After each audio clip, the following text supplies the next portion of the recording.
کارواں سرائے میں قیام کرنے والے تمام مسافروں کی خدمت میں میرا سلام پہنچے۔ اور آج جو کارواں سرائے ہے ایک اجڑے دیار میں ہے، ایک کھنڈر میں ہے، ایک ایسے گھر کے کھنڈر میں ہے جہاں سے بر صغیر کی سب سے بڑی دیومالائی شخصیت نے جنم لیا۔ اور وہ شخصیت کون سی تھی؟ جہاں شہرت کی آخری بلندی ختم ہوتی ہے اس کی شہرت وہاں سے آگے جاتی ہے۔ جہاں عظمت کی حد ہوتی ہے اس کی عظمت جو تھی، شخصی عظمت، اس کے چہرے کی، اس کے بولنے کی، اس کی سجاوٹ کی، لوگوں سے گفتگو کرنے کی، اس کے علم و دانش کی، وہ اس حد سے آگے جاتی ہے۔ اور جہاں ٹیلنٹ کا دریا جو ہے وہ بالآخر خشک ہو جاتا ہے، وہاں اس کی ٹیلنٹ کا سمندر ٹھاٹھے مارنے لگتا ہے۔ اور وہ شخصیت ایک خاص عہد میں، ہر دل کے جہان میں جو ایک تخت بچھا ہے اداسی کا اور رومان کا، وہ اس پر براجمان ہوتی تھی اور وہ اس کی شہنشاہ ہوتی تھی۔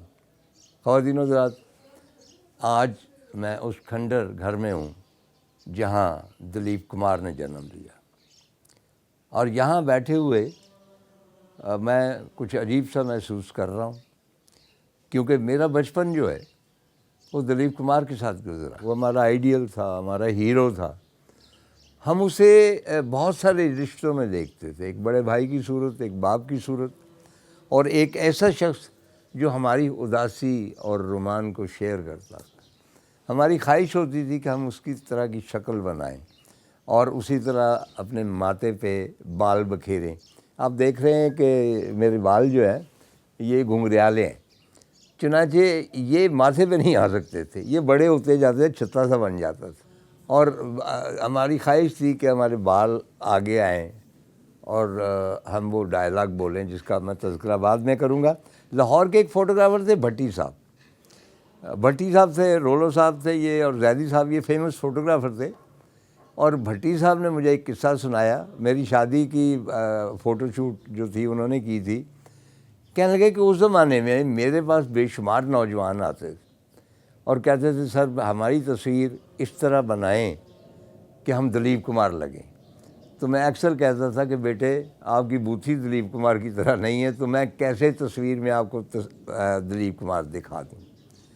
وہی دلیپ کمار جو دلوں پہ راج کرتا تھا۔ اور اکثر آپ جانتے ہیں کہ وہ خاص ایک اوائل زندگی کے، جب ہر بطخ جو ہے راجنس لگتی ہے اور ہر پیڑ جو ہے وہ سرسبز لگتا ہے اور آنکھوں میں سنہری جگنو چمکتے ہیں، تو صنف نازک ظاہر ہے کہ اچھی لگتی ہے، بخار سا چڑھ جاتا ہے۔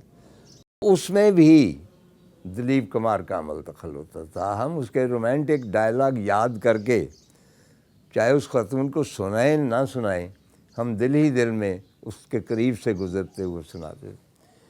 دلیپ کمار صاحب یوسف اسی گھر میں پیدا ہوئے، بہت بوسیدہ در و دیوار ہیں، منقش ہیں، یہ دیکھیں آپ، سارا یہ لکڑی کا کام ہے، اور صرف ایک منزل رہ گئی ہے، باقی ساری منزلیں ڈھہ گئی ہیں۔ بلکہ یہاں جب ارادہ کیا وقار کے ساتھ ریکارڈنگ کرنے کا، تو ہمیں بہت سارے لوگوں نے، خاص طور پہ آرکیالوجی والے دوستوں نے منع کیا، اور انہوں کا کہنا یہ تھا کہ یہ بہت بوسیدہ ہے، کسی وقت بھی گر سکتا ہے، ہم یہ رسک نہیں لے سکتے تاج صاحب یعنی خدا نخواستہ جہاں بحق ہو جائیں اس کے نیچے۔ تو میں نے وقار سے کہا، میں نے کہا کہ میں نے اتنے ڈھیر سارے ٹریکس کیے ہیں،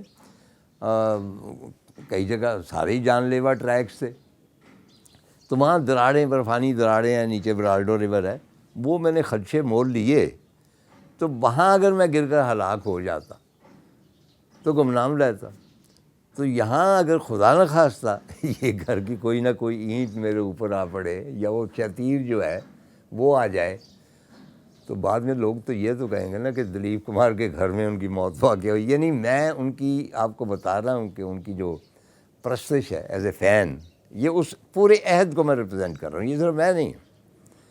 چنانچہ دلیپ یوسف اسی گھر میں کہیں پیدا ہوئے، ہو سکتا ہے کہ وہ کمرہ مسمار ہو چکا ہو، لیکن جیسا کہ میں اکثر کہتا ہوں کہ یہ جو پرانے کھنڈر ہوتے ہیں نا، اور یہ جو پرانے در و دیوار ہوتے ہیں، ان میں وہ روح جو ہوتی ہے، جو بچھڑ چکے ہوتے ہیں، ان کی کوئی نہ کوئی روح جو ہے، روح سے مراد اسپرٹ نہیں لیکن ایک فیلنگ آپ کو آتی ہے.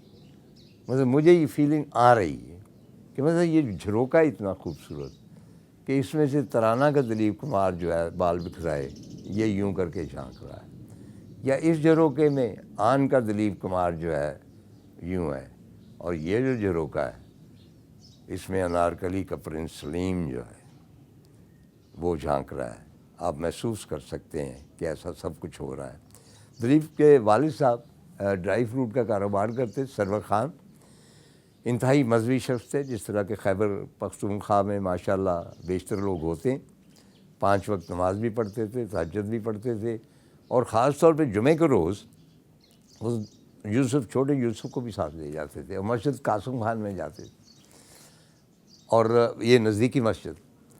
اور شدید سردی ہوتی تھی ان دنوں، پشاور میں بہت زیادہ سردی ہوتی تھی، اور یوسف سے چلا نہیں جاتا تھا تو وہ اس کو کندھوں پہ اٹھا لیتے، کندھوں پہ اٹھا کے وہاں جاتے تھے، اور اس کو کہتے تھے کہ جس طرح میں وضو کرتا ہوں تم نے وضو کرنا ہے. اور یوسف جب وضو کرتا تھا بچہ تو اتنا سرد ہوتا تھا کہ وہ کہتے کہ اس کے گال جو تھے بہت نازک تھے، وہ پھٹ جاتے تھے، اور یہ جو تھے ہونٹ ان میں وہ پپڑیاں جم کے تھوڑا سا خون جو سردی سے ہوتا ہے، اور آنکھیں ان کی بڑی خوبصورت تھیں، وہ سرخ ہو جاتی. لیکن کبھی بھی انہوں نے اپنے والد صاحب کو انکار نہیں کیا کہ یہ میں نہیں کروں گا. اور میرا خیال ہے یہی بنیاد تھی. بعد میں میں اس کی طرف بعد میں آؤں گا کہ وہ انتہائی مذہبی انسان تھے، خاص طور پہ سیرت النبوی میں ان کی جو دلچسپی ہے، یا قرآن پاک میں اس کے میں کئی حوالے دے سکتا ہوں، ان کے بارے میں جانتا ہوں. بہر طور یہاں سے سرور خان جو ہے کاروبار کے سلسلے میں چلے گئے بمبئی اور ان علاقوں میں، کیونکہ مشترکہ ہندوستان تھا. پشاور میں آپ دیکھتے ہیں کہ مختلف سیٹھی خاندان ہیں، ان کے آباء و اجداد بخارا جا رہے ہیں، سمرقند جا رہے ہیں.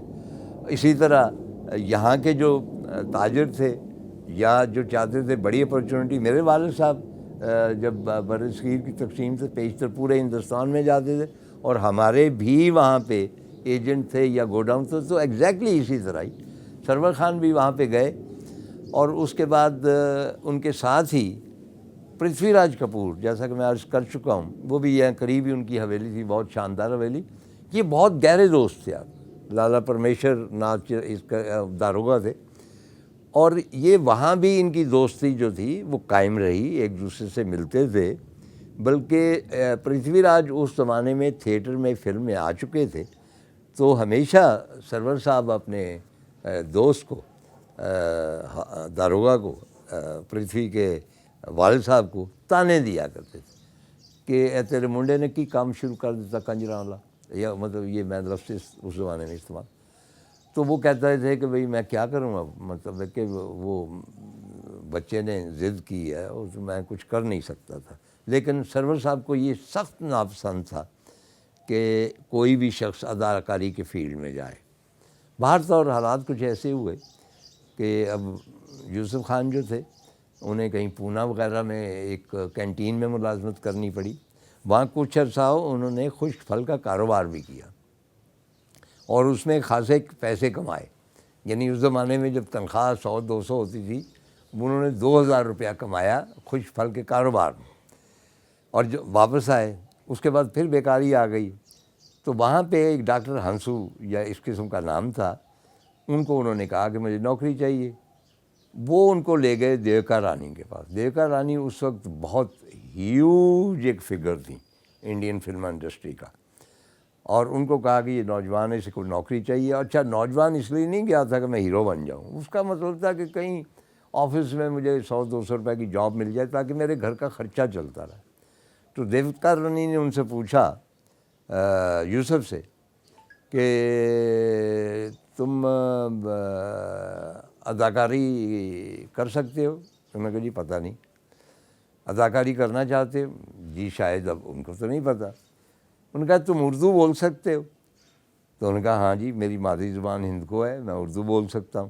انہوں نے انہیں 1200 روپے مہینے پہ تنخواہ پہ، اپنے یہ 6 مہینے کی تنخواہ تھی and Dilip was vastly happy. Dilip سے مراد یوسف, ہی واز یوسف ٹل دین. اس کے بعد پہلی فلم ان کی بنی جوار بھاٹا. جوار بھاٹا واز اے فلاپ فلم. اب سوچا یہ گیا کہ یہ یوسف خان کی بجائے, اور انسسٹ ہی یوسف خان نے کیا کہ حضور میرے ماں باپ بڑے کنزرویٹو ہیں, ان کو اگر معلوم ہو گیا کہ میں فلموں میں اداکاری کر رہا ہوں, پہلے ہی میرے والد صاحب پرتھوی راج کے باپ کے پیچھے پڑے رہتے ہیں, تو میرا نام تبدیل کر لیں. تو مختلف نام تھے, کچھ آنند تھا, ایک دلیپ کمار تھا. انہوں نے دلیپ کمار کو اڈاپٹ کر لیا. فلم چلی, اس کے پوسٹر لگے, اور جب پہلی مرتبہ وہ پوسٹر دیکھے سرور خان نے اور پرتھوی راج کے باپ نے, اس کا میں کچھ تفصیل آپ کو سنانا چاہتا ہوں.